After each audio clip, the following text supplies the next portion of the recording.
할렐루야. 153 저녁교도 오신 여러분들을 주님의 이름으로 환영하고 축복합니다. 오늘도 귀하고 복된 이 저녁 시간, 하나님께서 우리 가운데 일하시고 또 응답하시는 역사를 경험하는 복된 시간이 되기를 간절히 소망하겠습니다. 먼저 하나님의 말씀 보도록 합니다. 창세기 36장 1절에서 7절 말씀입니다. 창세기 36장 1절에서 7절입니다. 제가 받들어 봉독하도록 하겠습니다. 에서 곧 에돔의 족보는 이러하니라. 에서가 가나안 여인 중 헷 족속 엘론의 딸 아다와 히위 족속 시브온의 딸인 아나의 딸 오홀리의 바반을 자기 아내로 맞이하고 또 이스마엘의 딸 느바요스의 누이 바스맛을 맞이하였더니 아다는 엘리바사를 에서에게서 낳았고 바스맛은 루엘을 낳았고 오홀리바마는 여우스와 알람과 고라를 낳았으니 이들은 에서의 아들들이요 가나안 땅에서 그에게 태어난 자들이더라. 에서가 자기의 아내들과 자기 자녀들과 자기의 집의 모든 사람과 자기의 가축과 자기의 모든 짐승과 자기가 가나안 땅에서 모은 모든 재물을 이끌고 그의 동생 야곱을 떠나 다른 곳으로 갔으니 두 사람의 소유가 풍부하여 함께 거주할 수 없음이러라. 그들이 거주하는 땅이 그들의 가축으로 말미암아 그들을 용납할 수 없었더라. 아멘. 성경에 보면요, 여러 가지 족보들이 많이 나옵니다. 어떤 족보는 하나님의 은혜의 흐름을 보여주고 있는 족보이고 어떤 족보는 하나님의 은혜로부터 떨어져 나간 그런 흐름을 보이는 족보가 있습니다. 오늘 우리가 읽은 이 에서의 족보는 불행하게도 하나님의 은혜의 흐름에서 분리된 자들의 그러한 흐름입니다. 자, 에서의 족보를 보면서요, 우리는 하나님의 은혜의 계보 가운데 있는지 나 스스로를 살펴보고 또한 기도했으면 좋겠습니다. 자, 치비 TV 드라마 가운데에 지난날 가난하고 어려웠던 시절들, 그것을 다루는 것들이 참 많이 나옵니다. 그죠? 이 30년 전 단칸방에서 식구들이 모여 살던 시절을 드라마로 보면서 그때가 참 좋았다라는 생각을 할 때가 있죠. 가난이 좋았기보다는 그때 그 시절에 그 사람들이 그립고 또 그 시절의 그 정서와 느낌이 그리운 것이죠. 그 시절은 정말 가난해도 모여 살 수밖에 없었는데 아웅다웅 다투고 싸우고 살아도 함께 사는 그런 재미, 그런 기쁨이 남달랐던 것 같습니다. 저는 그렇게 그런 것들을 경험해 보지 못했지만 우리 교회에 지극히 나이가 좀 많으신 분들은 아마 그런 기쁨을 다 가지셨으리라고 생각이 되어집니다. 그래서 찬송가 559장은요, 한 칸의 초가도 천국이라 라는 그런 고백을 하지 않습니까? 찬양을 부르다 보면 그렇지, 하나님을 믿는 식구들이 한 칸의 초가에 다 모여 살아도 그래도 그곳이 천국이었지 하는 그러한 마음을 따뜻함으로 가지게 되지 않습니까? 지금은 풍요롭지만 주변에 사람이 없습니다. 넓은 집에 살 수 있는 경제력은 있는데 가족들이 모두 다 떠났어요. 그래서 잘 살아서 오히려 더 외로운 것이 오늘 우리의 현실인 것 같습니다. 자, 오늘 본문에서 에서를 보면 그도 잘 살게 된 후에 가나안 땅을 떠나는 모습을 보게 되어집니다. 6절 말씀 보십시오.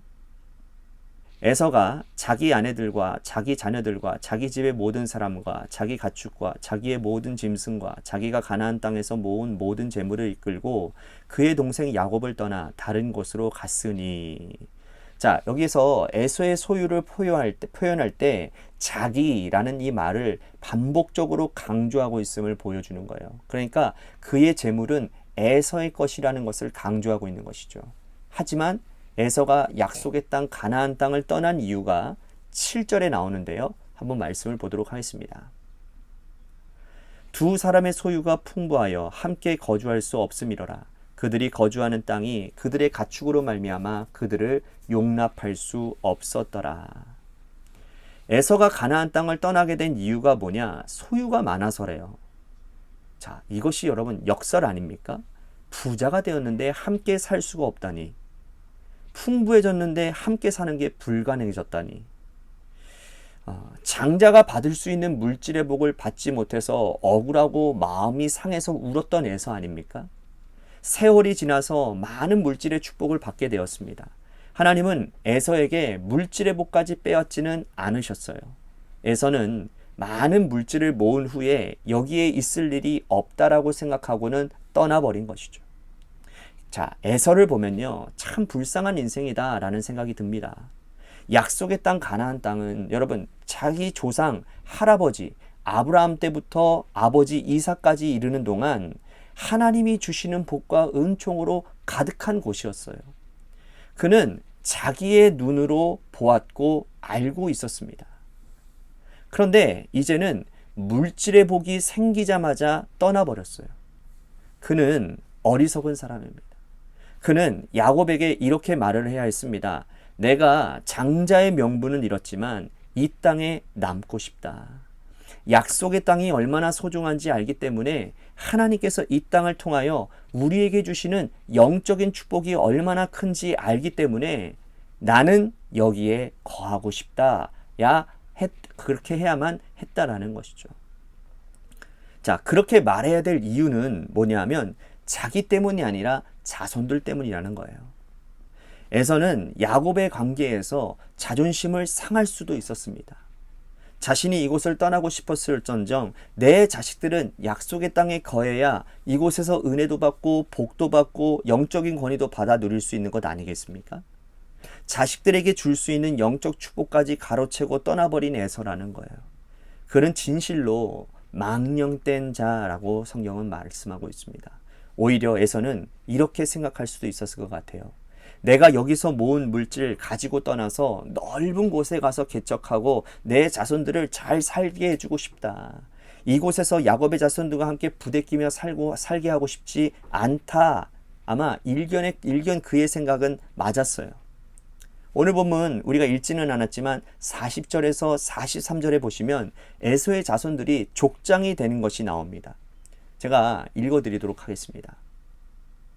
에서에게서 나온 족장들의 이름은 그 족장과 거처와 이름을 따라 나누면 이러하니 딥나 족장, 알와 족장, 여댓 족장, 오홀리바마 족장, 엘라 족장, 비논 족장, 그나스 족장, 대만 족장, 밉살 족장, 막디엘 족장, 이람 족장이라. 자, 자기의 허리에서 나온 자손들이 다 족장이 되고 왕이 되었단 말이에요. 모든 재산을 가지고 세일산에 가서 그는 막대한 부로 다시 건설을 하게 되었고 그곳에서 비견할 수 없는 자기들만의 왕국을 만들었습니다. 그러나 하나 놓친 것은 뭐냐 하면 약속의 땅이었다라는 거예요.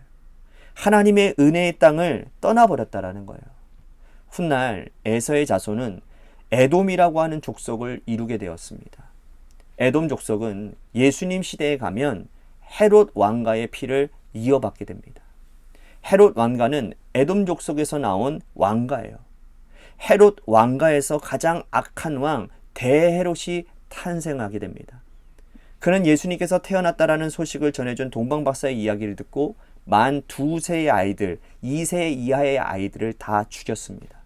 바로 에서의 후손 헤롯 왕가가 일어난 비극이라는 거죠. 그리고 그들이 팔레스타인 가장 남쪽에 가서 에돔이라는 나라를 이루고 살면서 나중에 로마가 팔레스타인을 침범해 들어올 때에 로마를 향해서 문을 열어줬던 족속이 바로 에돔 족속이에요. 뒷문을 열어준 거죠. 아래쪽부터 팔레스타인을 침범할 수 있는 길을 열어주었다라는 거예요. 그리고 나서 로마와 협상을 한 겁니다. 내가 문을 열어줬으니 팔레스타인의 땅의 통치를 나에게 달라. 그래서 헤롯이 로마로부터 팔레스타인의 통치권을 받게 된 거예요. 그래서 로마는 그때부터 이 헤롯을 통해서 팔레스타인 지역을 통치하게 되었던 것이죠. 대헤롯은 예수님 시대에 2세 미만의 영아를 살해한 악한 일을 행하게 되었고 대헤롯의 아들 3명이 대헤롯의 사후에 이 팔레스타인 땅을 3명이 분할해서 통치하게 되었습니다. 여러분, 하나님께서 약속하신 땅 가나안을 떠나서 물질의 복만 가지고 먹을 것만 가지고 영적인 축복의 땅을 떠나가서 살아갔던 에서의 자손들의 이 비극을 오늘 우리들에게 시사하는 바가 굉장히 크다고 할 수 있어요. 부모 세대가 앞서서 신앙의 자리를 떠나니 없기를 바라겠습니다. 어떤 어려움이 있어도 이 믿음과 기도의 자리를 굳게 지키고 살아갈 때 우리 후손들이 이 자리에서 영적인 복을 누릴 수 있다는 사실을 우리는 붙들어야 될 것입니다. 그 결과 하나님께서 우리와 우리 자손들의 삶을 보여주실 거라고 저는 믿습니다. 오늘 말씀 생각하면서 우리 같이 기도했으면 좋겠습니다. 우리가 부모로서 우리 자녀들에게 믿음의 본을 보이고 또한 믿음의 여정을 묵묵히 걸어가는 그 하나님의 인도하심을 우리 자녀들이 바라본다면 우리 자녀들은 결단코 믿음의 여정 가운데 타락하지 않고 믿음의 여정 가운데 낙오되지 않을 거라고 저는 확신합니다. 오늘 나 자신이 먼저 하나님 앞에 바로 서기를 기도하고 또한 우리 자녀들의 믿음을 위해서도 간절히 기도하시는 시간 되었으면 좋겠습니다. 또 한 가지 우리 재개발 가운데 놓여져 있는 교회를 위해서 여러분 간절히 기도해 주시고요. 또한 육신의 질병으로 고통당하는 분들을 위해서도 기도해 주시고 마지막으로 여러분들의 삶의 자리를 위해서도 기도해 주시기를 바라겠습니다. 우리 노래 끝날 때까지 합심하여 기도하도록 하겠습니다. 기도하시겠습니다.